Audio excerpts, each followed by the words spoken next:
Hello po mga thunder, mapagpalang umaga sa inyo mga thunder.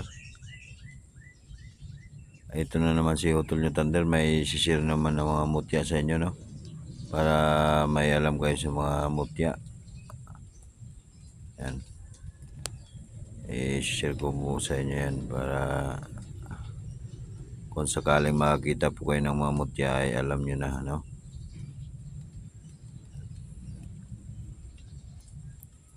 Ito kahoy na naging bato. Ito bahay ng anay na naging bato. Ito dahon ng akasya na naging bato. Ito ay mutya ng kulog na tatlo, no? Tatlong kulog yan. Ito na mga thunder, ito